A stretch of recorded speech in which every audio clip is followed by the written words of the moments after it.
Soyez les bienvenus à notre dernière session de No Talks, ici à la foire du livre d'Abu Dhabi. Euh, Aujourd'hui, nous allons parler, bien sûr, d'un avenir commun à travers le multilatéralisme. C'est la collaboration entre différentes pays donc, euh, pour faire face à tous les défis auxquels nous faisons face, comme le changement climatique et autres. C'est mon plaisir absolu de présenter notre Madame Bérangère Boel, qui est la coordinatrice résidente des Nations Unies auprès des Émirats arabes unis. Donc, Bérangère a travaillé, elle a une expérience de plus de 20 ans dans la diplomatie et la coopération internationale et le développement durable. Elle est connue pour son leadership visionnaire et aussi sa défense pour inclure les partenaires. Elle a joué un rôle, bien sûr, pour renforcer les liens entre les Nations Unies et les Émirats arabes unis. Aujourd'hui, elle va nous donner des idées sur comment améliorer le multilatéralisme et aussi pour construire un avenir qui, qui va être durable et sans laisser personne derrière, sans trop tarder. Donc, joignez-vous à moi pour souhaiter la bienvenue à Madame Bérangère. Donc, merci Stéphanie, c'est un plaisir de vous avoir avec nous. Il est important de parler de l'avenir du multilatéralisme. Et merci à tous les participants qui se joignent à moi, donc en personne ou en ligne.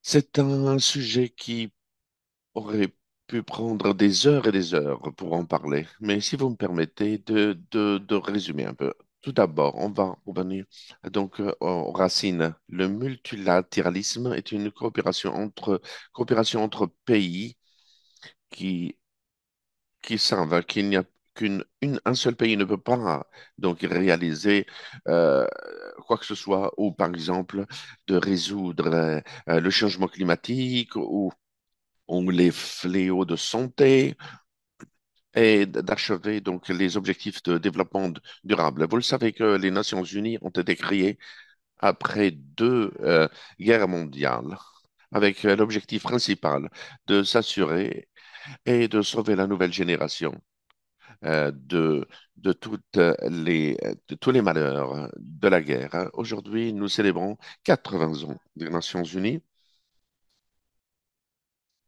mais c'est une célébration qui vient avec un goût amer, où on voit, par exemple, le monde qui devient plus fragmenté, le multilatéralisme qui est mis en question, la, la justice internationale et humanitaire n'est pas respectée par beaucoup d'acteurs parmi les États membres ou non membres. C'est pour cela que la conversation d'aujourd'hui est très importante, extrêmement importante, pour raviver l'esprit du multilatéralisme et de comprendre. Si on revient il y a 8 décennies, quand les Nations Unies ont été créées, il y avait trois objectifs et ça demeure. C'est s'assurer la paix et la sécurité à travers le monde, assurer le développement durable à travers le monde, en incluant l'aide humanitaire et d'assurer le respect et l'étendue des droits humains. Depuis cela, durant les dernières décennies, nous avons vu beaucoup de succès qui reflètent ce que c'était, ce que c'est vraiment le multilatéralisme et le pouvoir des Nations Unies, que ce soit, on parle donc des accords de Paris, pour le changement climatique et aussi les négociations récentes à COPS, en incluant COP 28 qui a eu place aux Émirats et à l'éradication de la varicelle et aussi avec l'Organisation mondiale de la santé en gérant d'autres maladies et fléaux et la promotion des développements durables. Les Nations Unies est composé de 193 membres. Euh, c'est à travers le partenariat et le pouvoir qui est délégué par tous ces États membres que nous existons. Donc, les Nations Unies ne sont pas, n'est pas une autorité je dirais, qui a un pouvoir immense.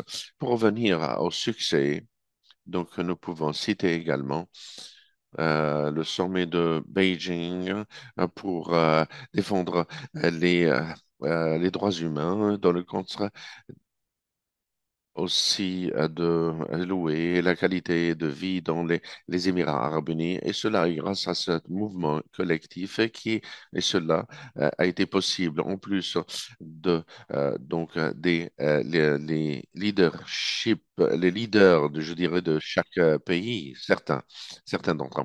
Bien sûr, c'est pas un système parfait. Nous avons vu, bien sûr, des failles. Nous avons commencé avec l'impossibilité qui est aussi le système où on ne peut pas stopper les conflits, comme le grand problème au Moyen-Orient. Au Soudan, par exemple, hein, en Syrie, donc il y a quelque temps, le génocide en Rwanda, où les Nations Unies n'a pas pu donc intervenir. Nous avons appris de ces expériences. Cela, ça ne veut pas dire que les Nations Unies sont une organisation parfaite, mais elle a appris de ce qui s'est passé. Et donc, elle propose de nouveaux mécanismes et de nouvelles façons de penser ou de faire. Donc, en prenant en considération certains succès et les faiblesses et les échecs, hein, donc, et comment on a appris de cela, nous avons été menés par le secrétaire général à travers une réforme qui s'appelle le euh, 2.0 des Nations Unies, hein, qui va être donc mentionné par l'administration des Nations Unies, parce que ça se passe toujours de cette façon, parce que ils sont les fondateurs des Nations Unies et aussi les ONG et d'autres pays, bien sûr, ont revu leur financement. Donc, ce que je veux dire ici, c'est que en revenant vers les racines, donc le cœur des Nations Unies, c'est prévenir. Donc, je veux dire, étendre la paix à travers notre et aussi assurer une sérénité durable pour tout le monde et aussi la promotion des droits humains et d'assurer que les mécanismes qui sont en place sont en force et tout le monde peut bien sûr profiter de cette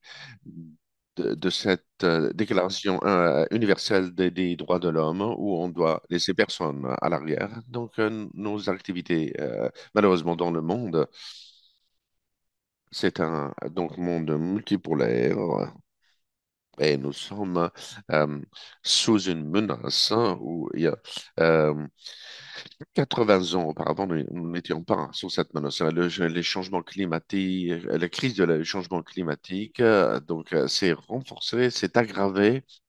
Et nous voyons bien sûr des conflits qui continuent à apparaître. L'accès aux ressources, même ce que nous avons pensé des droits, bien sûr, donc de droits bien établis, comme pour le commerce international, alors qu'on voit bien sûr de nouvelles lois qui sont imposées par certains membres et des États membres. Pourquoi le multilatéralisme est tellement important? Parce que un pays seul ou une petite coalition de pays ne peut pas résoudre les problèmes du monde.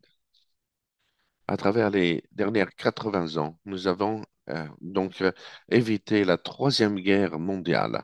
Bien sûr, ça a une certaine efficacité. Bien sûr, nous devons continuer à améliorer, mais le système a prouvé que nous n'avons pas atteint toutes les promesses, c'est-à-dire de prévenir à la prochaine génération de souffrir des guerres. Maintenant, quel est l'avenir? L'avenir, c'est un pacte pour l'avenir. Ça a été approuvé donc en septembre 2024 à l'Assemblée générale par tous les membres et les États membres. Et c'est un pacte qui est mis en place sur les accords de tout le monde pour que le monde soit meilleur pour les personnes, pour la prospérité, pour la planète et aussi pour une bonne gouvernance. Il y a eu certaines propositions de réforme pour étendre aussi le Conseil de sécurité, qui est aussi le sujet le plus difficile dans les réformes des Nations Unies. Et donc, ça englobe ok, l'accès aux finances, les finances pour le développement. Et aussi, c'est un sujet très important pour assurer que tous les pays ont un accès juste et donc aux accès parce qu'on voit que ce n'est pas tout le monde qui peut, bien sûr, donc emprunter dans ces financements et pour atteindre les ODD.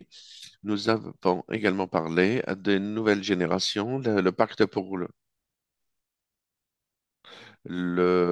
le, le composant numérique, ce qui est au sujet de l'intelligence artificielle et comment le monde peut profiter de cette nouvelle percée et aussi de s'assurer qu'il y a une gouvernance ou prévenir qu'il y ait des crimes, des cybercrimes et aussi l'utilisation criminelle des IA. Donc le pacte pour le futur peut être une réalité si les États membres décident de réaliser cela. Permettez-moi de mentionner également, dans quelques jours, il y a donc, il y a une conférence du développement financier à Séville, en Espagne. Et permettez-moi de prendre une quote de Napoléon qui disait l'argent, c'est le nerf de la guerre, mais c'est aussi le nerf de la paix également.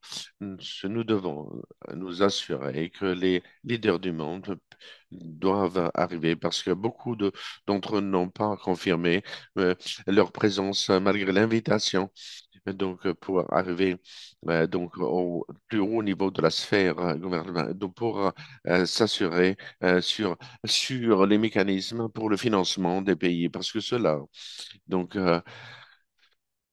va normalement adresser parler de tous les problèmes dont j'ai parlé. Donc, je sais que nous avons un temps limité. Je vais parler de trois autres choses. Quelle est la crise courante de financière? Donc, la première, c'est pas seulement au niveau des Nations Unies. Je voudrais, je voudrais qu'on pense à l'impact mondial et le secrétaire général a toujours continué de demander quand nous assurons que de regarder ceux qui ont le plus besoin. Il y a des pays qui ne reçoivent pas des aides humanitaires. Ils doivent continuer parce que les réfugiés, euh, nous sommes à un temps où le nombre de réfugiés est le plus haut au monde, le Soudan. Donc, le Soudan a une concentration énorme, 3 millions de personnes déplacées, et ils ne reçoivent pas cela. Et aussi la perte d'emplois à travers le monde. Le commerce a été perturbé, les usines ont été fermées, les ONG, ceux qui sont normalement au devant de la scène sur le marché, donc sont donc en danger, et aussi la structure des Nations Unies. Donc, nous sommes ici pour normalement sauver les personnes et aussi à travers les 193 États membres. Et donc, il y a un exercice énorme qui est en place. et je peux vous dire que la maison vibre avec de nouvelles idées et de voir comment on peut im- implémenter ou mettre en place l'agenda des Nations Unies, qui est donc une meilleure efficacité des Nations Unies et de revoir tous les mandats qui ont été mandatés par les assemblées générales les agences. Hein. Chaque agence des Nations Unies a sa propre entité de proposer un plan pour, nous rendre plus à même d'être innovants, efficaces, moins de bureaucratie et aussi de garder nos principes et de nous soucier de ceux qui ont le plus besoin. Donc voilà, ça c'est l'essence où nous sommes. Donc il y a deux façons de voir les crises. Vous pouvez de voir le verre comme à moitié plein ou à moitié rempli. Nous avons vu que le multilatéralisme des Nations Unies, à travers des crises auparavant, nous avons pu être de persévérer. Nous sommes les seuls pour créer un forum de dialogue pour maintenir la paix et donc une diplomatie préventive. Et aussi finalement nous assurer que les droits humains ont respiré. Je crois que j'ai terminé. Je vous laisse la parole, Stéphanie. J'espère que je n'ai pas dépassé mon temps. Pas du tout. Merci beaucoup, Bérangère. Et c'était très informatif. Même pour donc les, les personnes qui vivent aux Émirats Arabes Unis. J'ai des questions. Donc, le multilatéralisme est important. Vous avez dit, bien sûr, que un pays seul ne peut pas résoudre les problèmes. Donc, la première question qui dit, donc,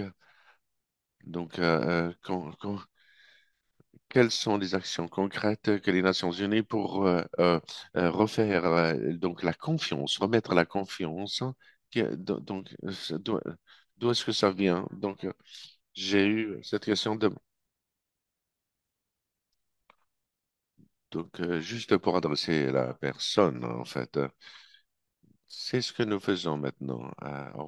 Nations Unies, l'anniversaire, le 80e anniversaire, nous allons proposer des mesures pour être plus efficaces, pour réduire les coûts, pour revoir euh, nos effets, étapes. Donc, vous savez que c'est un exercice très lourd. Même, même s'il y a des documents confidentiels qu'on a vus dans les médias, mais c'est seulement des brouillons pour l'instant. Donc, pour parler de la confiance, vous pouvez mettre en place une confiance si vous respectez votre travail. Quand les États membres euh, donc, euh, euh, s'accordent sur un plan pour être plus efficace et de délivrer de meilleure façon, cela veut dire que nous avons implémenté ou mis en place. Il y a une responsabilité qui vient des Nations Unies et nous assumons que la responsabilité de l'agenda et aussi il y a une responsabilité du côté des États membres pour assurer que tout ce qui a été dit à Genève, à Rome, à New York, à Nairobi, ce sont donc les parties les plus grandes des Nations Unies et aussi dans les différents comités qui existent, comme le comité l'UNICEF, WWF. Donc, qu'il y a un alignement. S'il n'y a pas une marche de tous les côtés, donc le plus important, c'est nous allons perdre la confiance du public, les gens que nous servons. Et donc, nous, nous sommes conscients que si on doit faire quelque chose, on doit le faire. Si on dit faire ça, donc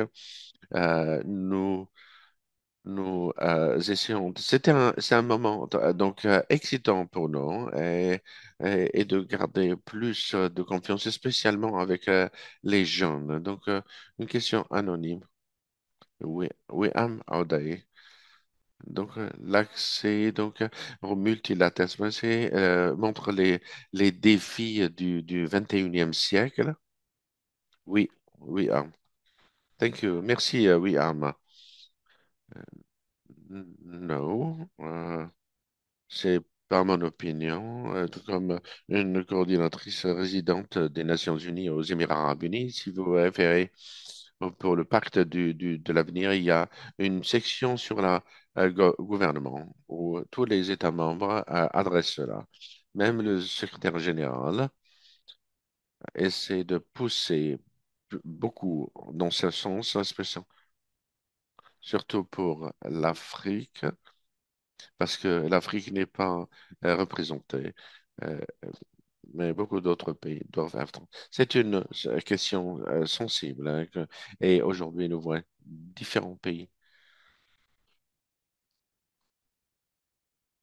où les cinq, donc les cinq membres essentiels, premier des, de- du Conseil de sécurité, donc qui continue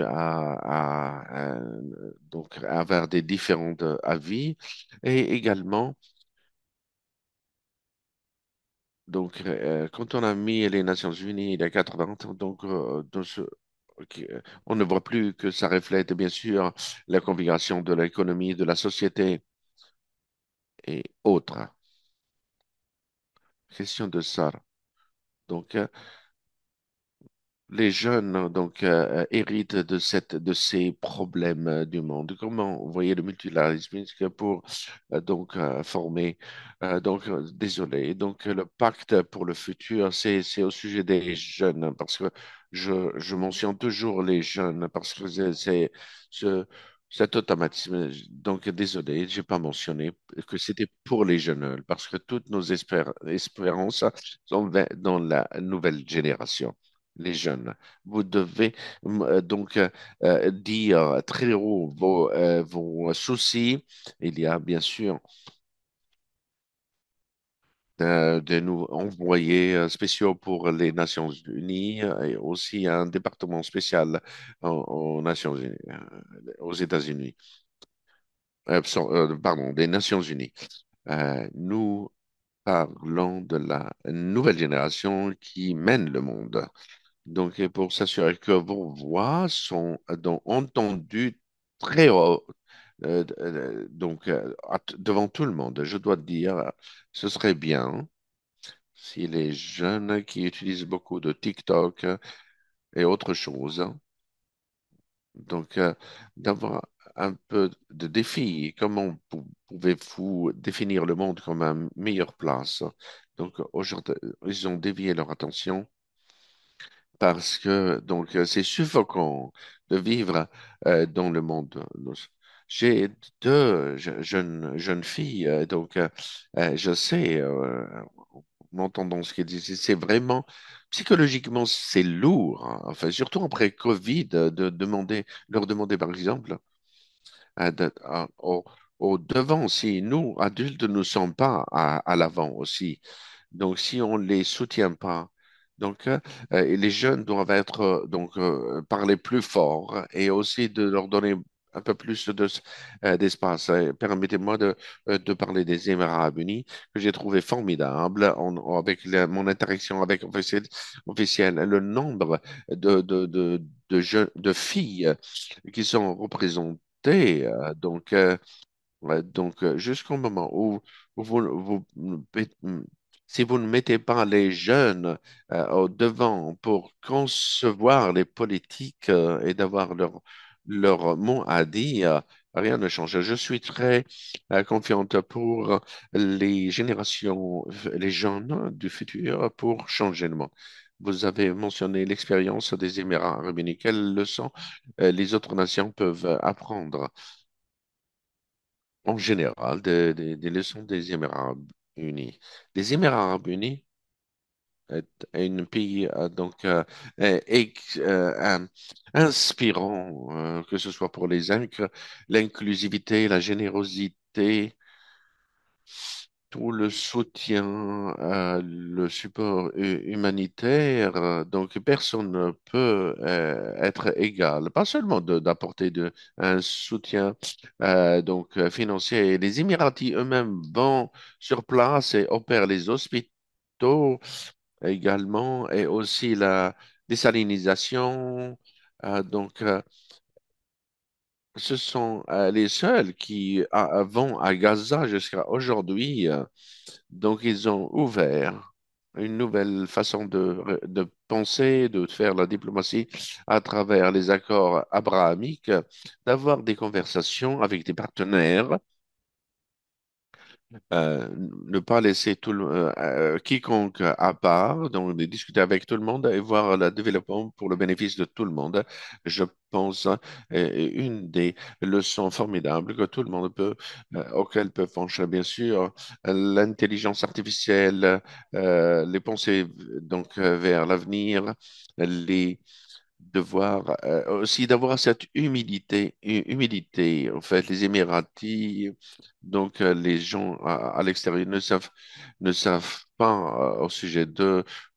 Par exemple, ils ne voient que Dubaï, les étincelles de Dubaï. Il y a tellement d'humilité, ouais, qui est vraiment proche de la religion musulmane. C'est un pays de tolérance, de dialogue opportun. 90% de la population est composée d'étrangers. Donc, ils ont tous les mêmes droits avec ce tissu euh, euh, de- peuvent accéder à la santé et l'enseignement. C'est une communauté formidable aux Émirats Arabes Unis. Donc, euh, comme d'autres pays du Golfe,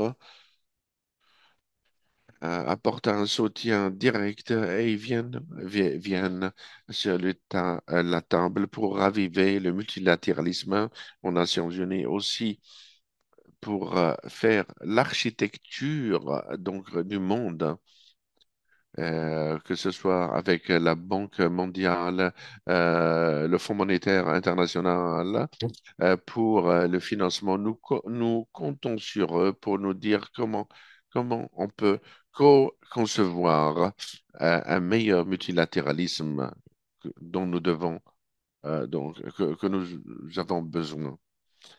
Une question en arabe. Comment, les partenariats innovants avec les entreprises technologisme, comment peuvent-ils jouer un rôle pour améliorer le multilatéralisme? Merci.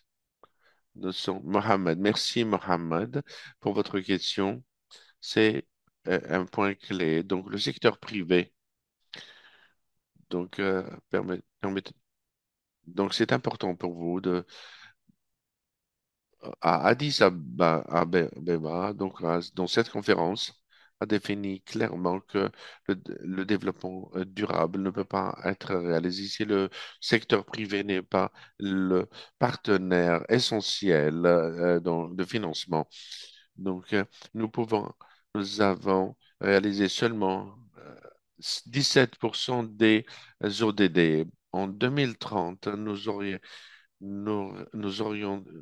nous aurions dû avoir 83% de cela. Nous essayons de faire le plus. C'est pour cela que nous avons besoin du secteur privé. Mais ce secteur privé, ceux qui ont la capacité d'investir ne vont pas le faire.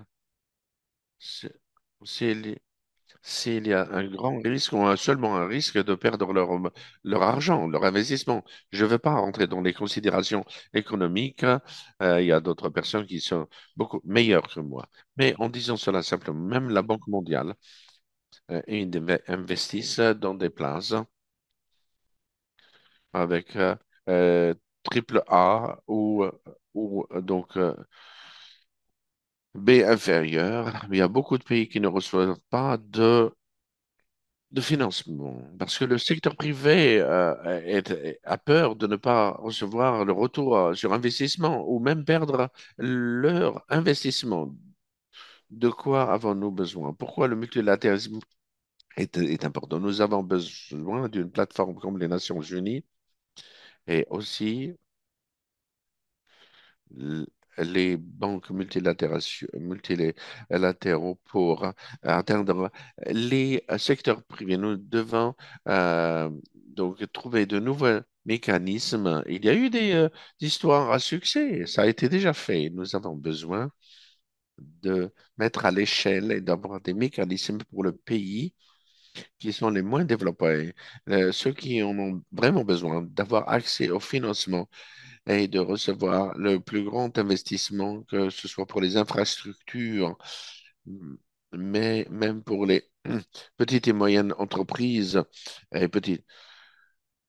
C'est pour cela, donc, quand je parle de Séville à Spain, ce qui va être, je crois, au 31 mai, et cela est essentiel. C'est pour cela le secrétariat général des Nations Unies a demandé aux grands leaders de venir, parce que c'est comme cela on peut donner plus de rôle à jouer pour le secteur privé, de faire des financements joints. Je vais prendre deux autres questions. Quels sont les comment comment les nations pauvres?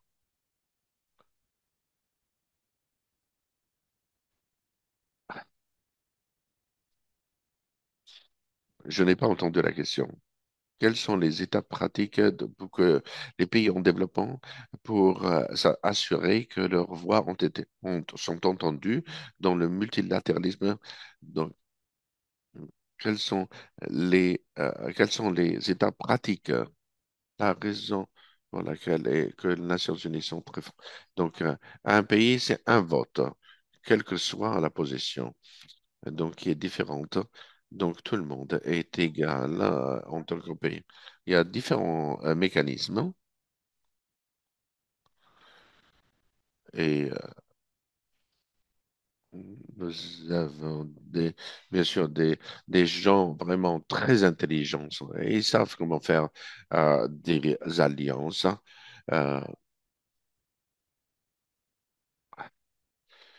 Euh, Depuis le temps où on n'était que 77 et maintenant ils ont des coalitions de poussées dans les forums des Nations Unies. Et donc il y a beaucoup de conférences qui prennent place pour avoir la lumière sur eux. Et aussi il y a des nations qui sont très vocales, surtout les petites îles donc, il y a des envoyés spéciaux qui ont été nommés pour regarder ces pays en particulier. Et je pense en- depuis la perspective diplomatique qui où il y a des différences, des façons donc complexes qui se passent dans les forums. Mais tout d'abord, nous devons leur donner le financement et les mécanismes pour être capables d'atteindre, donc pour atteindre leur potentiel total, pour les jeunes d'avoir des rêves, pas la réalité dans un autre pays et de risquer leur vie dans des océans ou, ou aussi de fuir les pays en guerre. Donc, c'est c'est, c'est de pousser vers donc, les droits humains. Marie-Christine, question personnelle. Donc, on une note. Est-ce que vous pouvez citer donc un moment de votre vie qui vous a marqué au sujet de le multilatéralisme? Donc, Marie-Christine, je travaille aux Nations Unies depuis 2005 et je crois il y a eu beaucoup de moments où il y a avec beaucoup de joie, mais aussi quelques dramas. Donc, je travaillais. le Fonds de population des Nations Unies avec une organisation qui travaille aussi pour la santé et en se concentrant sur les femmes et les jeunes filles. L'essence des Nations Unies, c'est le dialogue, mais aussi de parler avec les gouvernements, de voir les bonnes pratiques et les mauvaises pratiques et d'éviter les bons. Et de promouvoir des lois qui sont sur le standard international. Et donc, par exemple, pour moi, donc le mariage des enfants, très très jeunes filles doivent être donc arrêtés. Et donc, euh, un moment donc heureux pour le multilatéralisme. Quand vous gagnez une bataille dans ce sens-là, cela, cela va être donc répandu sur beaucoup d'autres pays. Donc, nous protégeons également euh, aussi protéger des jeunes filles dans des communautés lointaines. Donc, j'étais à Mozambique, à Cabo Delgado, qui est au nord, où il y a des désastres naturels et conflits. Et le pouvoir de l'action coordonnée des Nations Unies euh, sous le leadership euh, des actions humanitaires, donc a apporté beaucoup de soulagement en utilisant bien sûr l'innovation. euh, euh, on a développé bien sûr de outils et de nouvelles technologies qui ont permis. Donc, sauver une vie, c'est formidable.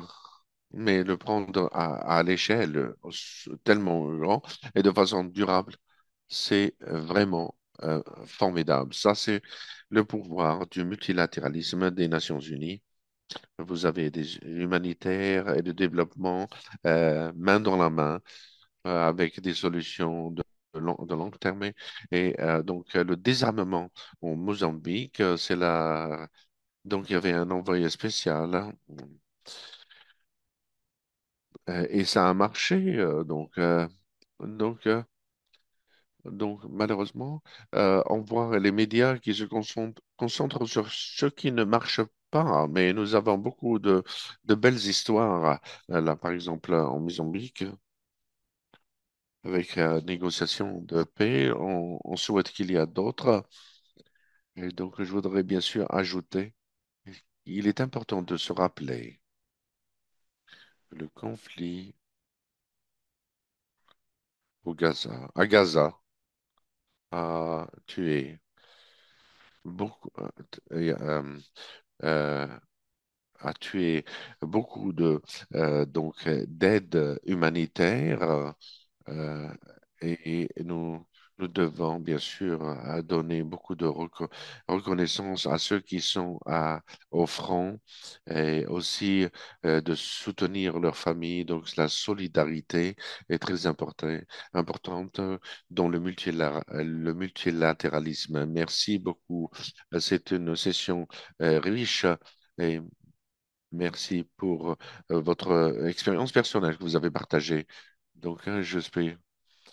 Donc, c'est une session donc spéciale pour la foire du livre d'Abu Dhabi. Donc, cette série n'aurait pas pu avoir lieu. Bien sûr, nos orateurs, Bérangère aussi tous les présentateurs auparavant et aussi nos interprètes, Toubaher, Ihab, Yaman, et aussi Sanad, qui nous aide dans la vidéographie et live streaming, et aussi les entreprises qui nous aident dans les médias sociaux. Donc, je veux mentionner Mona, Myriam, Hani, Racha, à tous les collègues. Merci beaucoup, c'est le pouvoir.